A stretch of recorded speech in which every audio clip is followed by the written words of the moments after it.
they think that they just do, ibogaine on their own and their problems will be solved. So therapy or coaching or whatever you want to call it, some people don't like the word therapy because it's, I'm sick. It's not for like coaching, guidance, however you want to, assistance. It's just a word.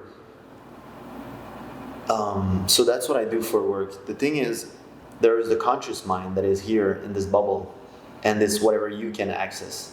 And then there's your subconscious mind, that know-it-all, that is connected to source. And it's protecting you for survival. So it doesn't let you access it. The answers, everything you're looking for, it's out of this box. But when there's people, therapists, guide, coach, that help you to ask better questions, then you can get better answers. Because when you're so focused on one question, you don't see the broader spectrum of the other question that would bring you the answers. So, giving you an example, like that people understand a 3D reality of this. How can I save money, right? How can I, instead of wasting $5 on Starbucks, why don't I buy a $2 coffee and save $3, right? That's one way of thinking about it. And then you're so focused on, I need to save money, but what if we reframe it, and how can you make more money? How can you make $100,000 a month that this coffee doesn't matter anymore, that you can have the coffee and you can have a Lamborghini and you can have the traveling and you can have whatever you want? Like, why do you need to save? So when you're in that scarcity mindset of trying to save on everything, you forget that you could just make more, so that you don't need to save on everything. So that's kind of like when there's a question and you're so fixated on it, like should I be with that person or not? Well, the question, like, maybe why are you scared of being alone? Why does it matter so much that you're with that person? Like, if it's so toxic, why do you feel like you need to stay? What are you scared of? Like, are you scared of being alone with yourself? Are you scared of not being enough? Do you see it as a failure? There's so many other questions that can be brought to your attention that you'll get a better answer instead of, should I be with that person? Well, maybe I just want to be with that person that doesn't respect me because I'm so scared to be alone that I need to feel attached to someone, and I don't feel like I deserve to be respected and treated good, that this person treating me like a piece of shit is all I need. And then it's just for me to remember myself. So the thing is, working with therapists and working, like, even for me as a coach, when I work with people, it just bounce back the ball of like, this is what I think, and then have you taught that? And then you receive the ball. Yeah, but what? And then you throw the ball, and then the person catch it, and then okay, but what about that? And then it's like a game of like playing with your mind. But sometime alone, it doesn't stimulate it. Not sometime, like every time. Alone is not the same. We're a team, we're a mission. Like, it's just like realization. So that's what a coach is for. That's what a guide. That's the whole thing.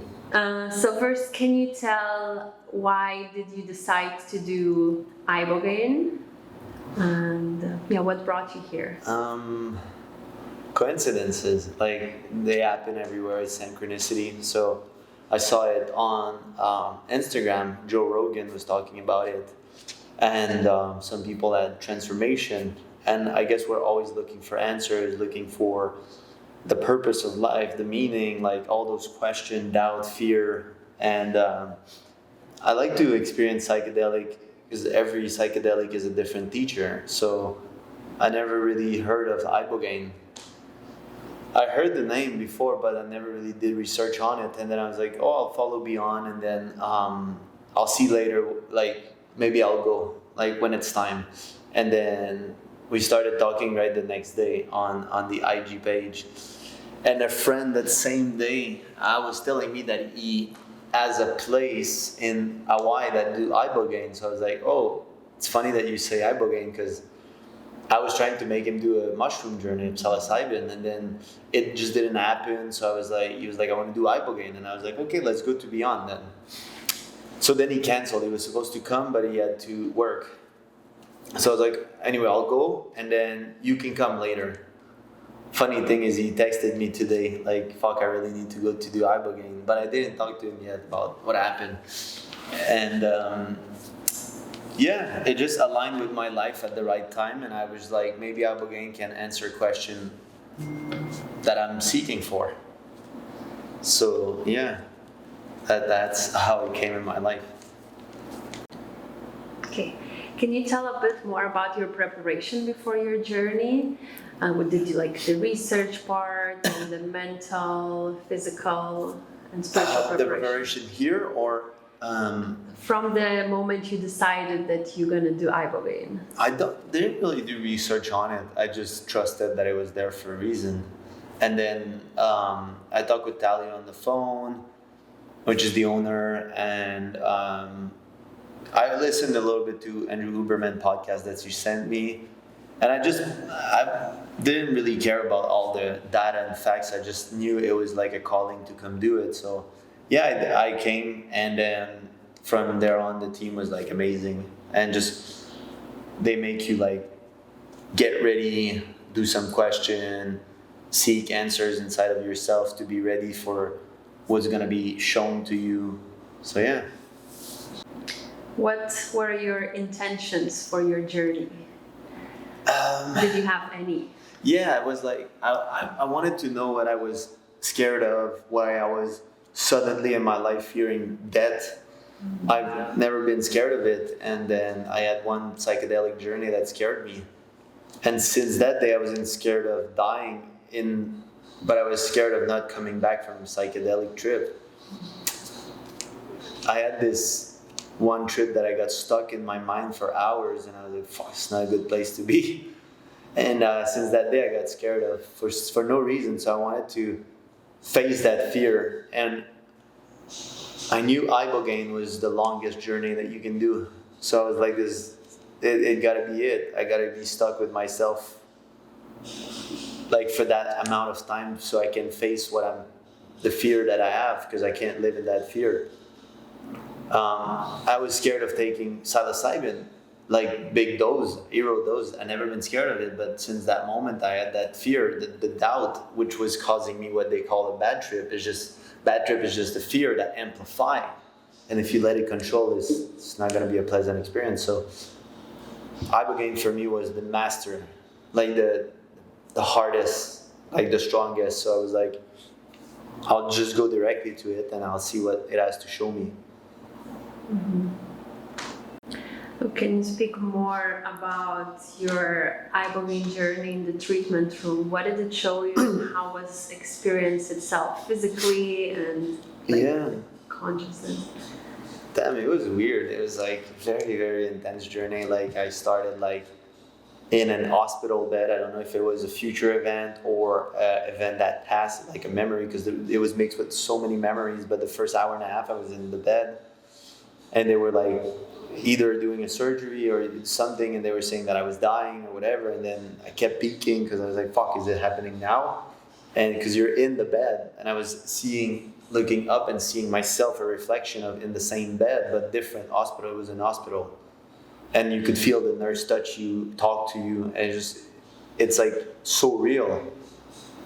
So yeah, it just showed me this. Then I was like scared of, like, I was running after something the whole time, like trying to get answers at all costs, but I couldn't reach it. And then when I was reaching it, there was no answer. And I was like, fuck, somebody's playing with me. And then, yeah, I was frustrated. I ended up like being like, fuck, I did all that for nothing. It's not, I didn't get the answers. And then I started to have like, slowly on the coming down towards the end, I didn't have the release I thought I would have, like the crying or whatever. It didn't hit me yet. I had this feeling that I was in love with my girlfriend. That was one of the thing I wanted really to get out. And it just gave me certainty in terms of some area of my life. Later on, like after you integrate it, and I kept trying to remember to not look for answers on the vision, but it's so real that you forget that it's a vision, because it's like it's happening now. So you're like, oh, what is that? But it's just, you're supposed to let it flow. But when it's too real, it's like, it's hard to remember that you're supposed to let it flow and just observe. So yeah. Can you conclude now or bring up some insights, the main insights that so far came up from ibogaine experience and integration? Yeah, I think it gave me the frame to then go Bufo, and then Bufo answered everything.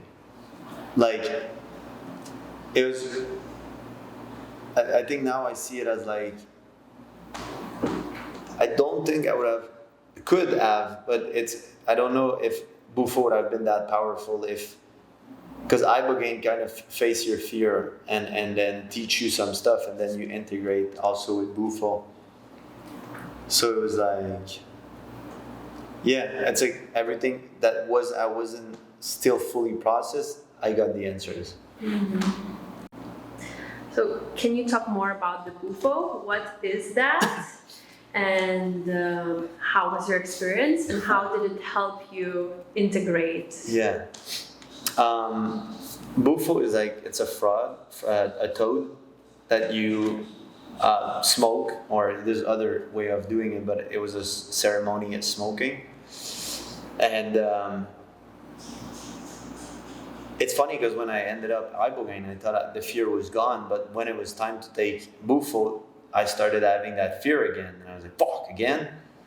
So it was facing again that, fuck, if I go, I might not come back.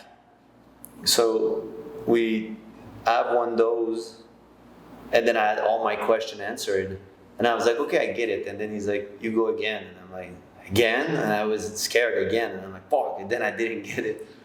So I had to go again. And that right before, that's where it hit me. If I want to process it, I have to fully surrender.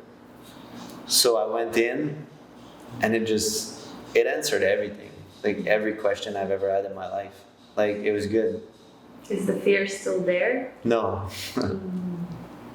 Yeah. Yeah, I can now put I it on will. tape. Mm-hmm. So we were talking about ayahuasca and your fear, and this doesn't exist. You heard it before, like, this is not a reality, this is a dream, right? So the dream is that you can imagine whatever you want in this reality, and you can go back to source whenever you want. And the fears are just hell, Satan, whatever people call it, is just illusion and part of your mind that is fear, trauma, scared of loss, of being hurt, of like, that's why we don't live fully. We don't love fully because we're scared of being hurt, but hurt is just a reflection of our own fears. So until you face those fears, they're gonna be there. And then it was, for me, the fear, you're scared of ayahuasca because you're scared of being stuck with yourself and all your fear for eternity. But it's never eternity, because once you eliminate them, like once you see behind the curtain of that illusion, there's no fear. So that all those things is just a pure bliss. Like, it doesn't exist. That's why there's no time. Time is the illusion that we create in this reality. But you could go for eternity and come back at this specific time moment in space now. But you can go back. So when you're in psychedelic, it's just that it'll launch you there, but you can come back whenever you want. And it will end. Like, it's a duration and in your mind to feel safe that you're going to be able to come back when you're scared. You know what I mean? Mm-hmm. But you're never launched forever. Yeah. Like, you could be launched forever because there's no time. But the thing is, you can come back whenever you decide. Yeah. And often when you have one of those realizations in psychedelic, you're like, okay, I can come back. I get the message. And then you choose to come back. Because I'm sure that when you got stuck in your ayahuasca, that it took you in a very, very dark place, you came back when you surrendered. So that was it for me. Like, once I did 8 grams of shroom and I got catapulted into a dark, very dark space, like in the black hole with myself, and hearing all those doubts, thought, all that thing, like that monkey mind forever. And I was like, fuck, I can't be stuck here forever. That's it. That's in the dark, that's it. But once I just surrendered to it, I woke up. Because once you surrender, there's no illusion. You can come back and create whatever you want. Yeah. So Absolutely. I would say if you have fear, you have to go again. As many times as it takes. Like, you go, you look at why you have fear, and you go back. Yeah, and once we stop fighting it, stop resisting it, Yeah. then it passes. Yeah, it doesn't exist. Like all those doubts, all that fear, all that uncertainty, like it's just your mind trying to trick you. Yeah, thank you for that. Going from a good experience of pure bliss to, oh fuck it, I'm here. But the thing is, that part is the part of yourself that you're trying to avoid, and that's what psychedelic does. It takes you there and drop you. So you don't know how to walk to your fear. You're just being dropped in it. That's why it's so scary. It's like that part that you avoid, that you don't want to connect with other human. You don't want to love fully your partner. You're self-sabotaging yourself, even in work, relationship with your parents, because you're scared of that part of yourself until you see the illusion. Then you come back. Yeah, the way out is through. Yeah, that's it. Once you face all that, there's no like, it's a life journey. Like it's so much work that I think that's why I got so clear on Bufo one shot, because it's like, I see now that all the dots that I've had, like that I dropped all the pin in my life, and then Bufo linked them all together to explain the whole vision of like everything that I thought I understood. I knew I understood them 99.9%, but because there's a very little doubt. This doubt is like an inception in your mind of like a ripple effect that is always constant. Fear that when you make a decision, it cannot really manifest in your life because you're creating the doubt that it won't manifest. But once you get out of that space and you're just pure love and creation, and once you walk in life with pure love towards people, your parents, your just acceptance, like also got rid of judgment. Like I just started to see human being as like sometimes you're so like, your mind will judge, she's fat, she's ugly, he's like stupid, blah blah, and then you lose touch with human because you're so in the judgment of, and everybody has those judgments, even if you say you don't. That's the first thing when you see someone, she's ugly, fuck, he stinks, like whatever you want to say, and then it creates a barrier of pure love and connection that you should have and be. And then same thing with your parents, you don't love them fully because of the trauma that happened in the past, but it's just wasting time in this reality, like of like, you can always make the best out of it after that. Like, so yeah, it just gave me certainty in the creation that I'm gonna do in this reality. Like it showed me that I choose anything. So because I choose, I can create whatever I want. And then I can stop focusing on what if there's pedophile, what is there satanist, what is it? There's none of that. Like I mean, yes, it exists because you make it exist. If it makes sense, like heaven is here, you're God here, like you're part of God, your source, but here is experiencing all the emotion of love and all the other good frequency, but without the contrast, then there's no experience. Because when you're in pure bliss, there's no contrast. There's just pure acceptance and pure love. So then it's kind of boring like you can go there anytime. It's like you can come back anytime here, because here you experience a full spectrum of contrast of like grief, death, guilt, fear, and then you can just master those emotions and they don't matter anymore, like because there's none of that. So that's heaven, but heaven can be here, or you can make it hell, or whatever they want to call it. Like it's in your mind. The mind is the prison. I don't seek for any answer right now. All my answer got answered. Mm-hmm. All those questions for nothing. Yeah. Like, so yeah, I think we seek for answers so much. Like I talk for myself, it's like always too many questions that imprison us in the past or the future that we can't live right now. And then we're missing what's happening now. Like the book The Power of Now by Eckhart Tolle makes so much sense now of like, you're so lost in time. We created as a tool to reference, and we made it a prison with money and all that stuff. It's just, we're so attached to those things that it's all like, it's all causing us pain, so much pain. But I had all those questions I needed to explain everything, but word can't teach. It's like, you have to experience it so it sink in. And now it makes sense. Like now all my question has been answered. Like every question I had in the universe is just like, yeah. Was it clear this after ibogaine, or DMT and bufo really contributed to it? Was bufo, yeah. I think ibogaine was getting everything ready. Like my girlfriend was like, I think I just want to do bufo, and I was like, nah, because you have fear, you have to do ibogaine. Like same for you, because you have fear right now from ayahuasca or any other teacher. I don't think bufo will hit the same.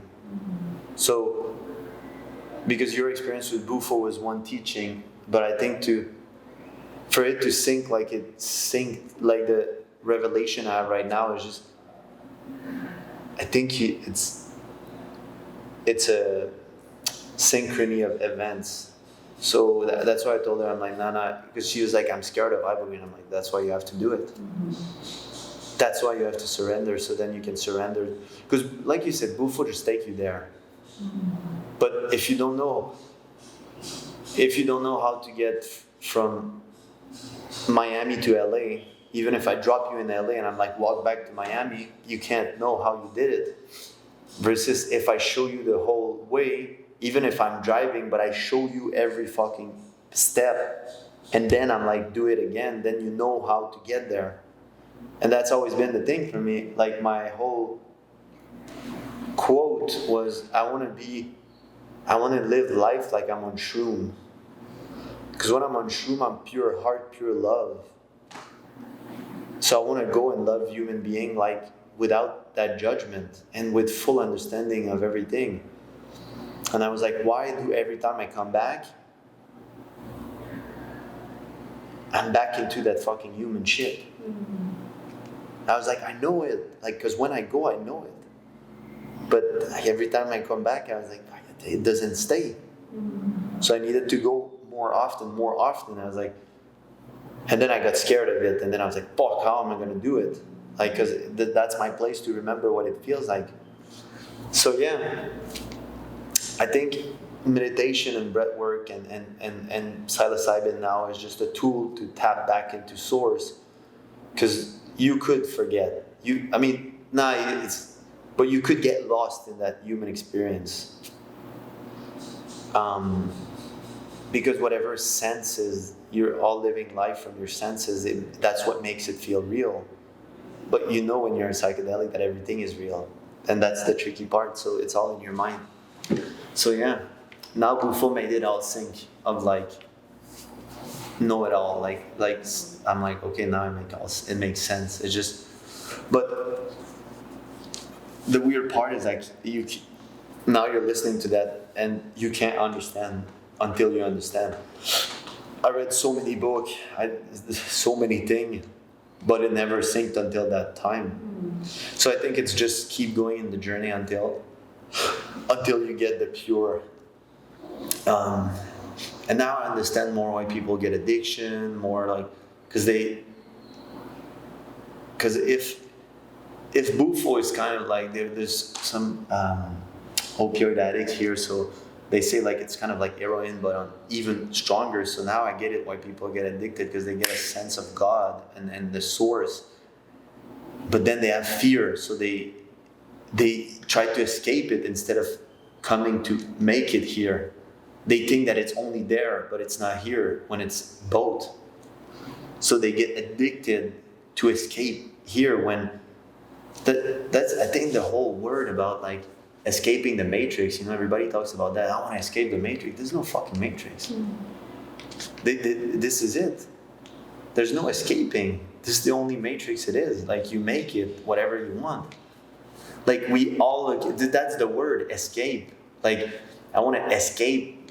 No, I want to beat the matrix. I want to be a master of it. I want to be a god of the matrix. Like I want to master myself. That's how I would see it, not escaping. Like that's how I'll use the word now. It's like beat the matrix, like master the matrix. Because escape means that you have fear. You're trying to avoid some stuff. I don't want to live here anymore. It's too painful. It's painful because you choose that it's painful. It's like object and things and emotion, they don't have meaning until you give it meaning. Like if you die, somebody that doesn't know you doesn't feel anything. It's just another person dying. But for your mom, it's a whole world that disappear. Memories, feeling. Like if my camera fall on the floor and it breaks, it's for me that I'm like, oh, my camera, like it's my thing. It's I gave it meaning. But for you, you're like, it's okay, it's a camera. You know what I mean? Like it's just things don't make sense, and there's no meaning for anything until you give it a meaning. So if someone says that you're fat and ugly, it only hurt because you believe it. Because even if you would say that I'm ugly and whatever, I'm like, okay, cool. This doesn't hurt me. But if I give a meaning to your word, that's when it hit. That, oh, I'm not good enough. I'm not pretty enough. I'm like, if I think I'm not a good dancer and you insult my dancing skill, I'm not good. But if I don't care and I just dance because I feel like I want to dance, it doesn't matter anymore. That someone says that you dance, that you're not a good dancer or not a good drawer. Like if you paint for fun, you know what I mean? Like that. So all those, it's you choose to make it whatever you want because you give it the perception you want. You mentioned before about the fear of death. Mm-hmm. That this theme came up during Ibogaine experience. Of death? Mm-hmm. There's no such thing as death. And it's not the first time I came to this conclusion. So, if there was no time here, then we wouldn't have that illusion that our time is going to end and we need to make something out of it. And there would be, it's like if you know you have eternity, you would waste time. Like you wouldn't chase anything. You wouldn't try to live the experience because you'd be like, I live in 100 years. Like this doesn't matter. So we created that in order for us to force the experience of life and make us take action. But there's no time, there's no death. Like it's just, you can come back whenever you want. Like when I go from this experience that I created, the mic, like this bodysuit, this human flesh, I can come back as whatever I want. I can be a tiger, I can be human, I can experience life however I want it because I'll create my own reality. But if you knew it all, then there wouldn't be an experience. It's like the game is not fun as a gamer, it's like the game is not fun if you have all the equipment and you're the best in the game and you already know it all. It's like there's no point playing. But if you start at level 1 and you need to go level 60 and then you need to do quests and you need to gear your character, that's how I see life. It's like there's a meaning because you don't know. You're starting from ground zero. And then you go and then you're like, oh, I'm doing this, I'm growing, because the purpose of life is to grow. But if you're dropped as a full tree, you're already full, you're not a seed. But if you're a seed, then you can be any tree that you want, any creation, and you can extend your branch in any direction. Then that's what gives it the flow of life and the meaning. But if you're already dropped as a big tree and there's no growth, you'd be like, okay, I'm just sitting here waiting for what? You know what I mean? That's how I see it. Mm-hmm. The process at Beond, since the moment you arrived and the team, and did you feel safe during the treatment? Yeah. It was amazing. Like, everybody's amazing. Tom and Talia are on a mission, and it's beautiful to see it. I'm on the same mission, and it's just beautiful to see, and the whole team aligned with the vision and the culture, and they make you feel safe and heard, and they take you through that process. And a lot of people think it's just for addiction, but I'm not here for addiction, and I got the blessing of a life. So it's like, it's not only for people suffering or whatever, it's for everybody got to experience this. The thing is, when you arrive, the team is just amazing. They pick you up from the airport, they arrange everything, take care of the meal. You just have to be. So it's like you can fully surrender. And then for me that was scared of like kind of dying or whatever, it's like it makes you feel at ease that you're in an hospital like bed with monitor and there's nurse around you, so like you're like, oh, maybe if I die they're gonna bring me back or whatever, and it makes you the peace of mind that you can surrender to it. Because when I did shroom with my girlfriend, I'm like, fuck, if I die she's gonna have it on, like if I go right now it's gonna be hard for her. Like, just imagine your boyfriend die right away. But you can't die on shroom, that's the thing. But it feels like you're gonna die. That's where it planted the seed of fear. But when you're in that fear, you're like, fuck, what if? Even if it's not real, it's what if. So when you're in that setting, it gives you permission to surrender, whatever permission you needed. And then they help integrate the process. Yeah. So it's like, it's a whole experience that, like most of the time I did my psilocybin journey alone. I didn't want to mix my energy with no one. I didn't want no one to interfere. I'm like, I don't want no one to call ambulance if anything happened. Like, I want to just be and I'll come back. Like, I always believed it. So I believe that it's cool to be guided, but guided, you're not really guided like in terms of like, it's not that they do much. They just hold space and put the playlist, and then the medicine does the work, and then the playlist help to get into what needs to be done. Who should do ibogaine? Everyone should do ibogaine. Like, everyone that has the calling. The thing is, whenever you're ready, it will show. Like, there's a saying about like, whenever the student is ready, the master will appear.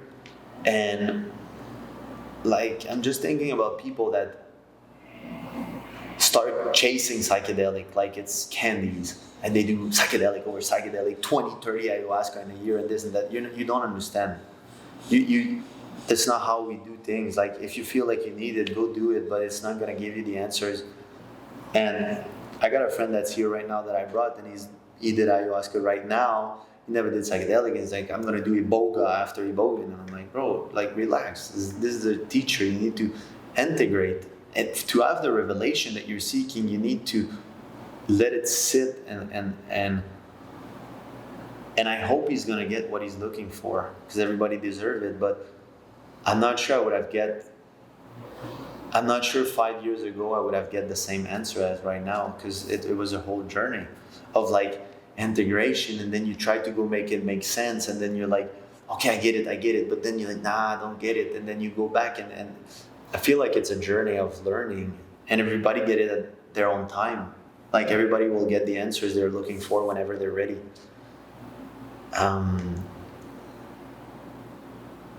So yeah, it's for everyone. Like, some people need it more right now, especially if you're like, why it's so good for PTSD, addiction, pattern breaking, because it's the master teacher. So it's good for everyone. And even if you don't get all the answers, you can come get some answers. I would just say respect the learning curve and the process. Because even if I give you $100 million right now, if you don't know how to manage it, you'll lose it. And it's been proven so many times. All the lottery winner, almost all of them, go back to being poor because they have a broke mentality. They have a poor mentality that you can't. Life will bring you back to your value. It's like a thermostat. if the room is set for 72, it will always go back to 72. Even if I put it to 79, the AC will start. If I put it to 50, the heat will start. It will go back to where it thinks it belongs. So it's the same in life. You'll always go back to where you think you belong. So yeah, it's for everyone to get answers. It's just don't try to chase it so hard. Don't try to abuse every substance to try to find an answer, and let time do its thing.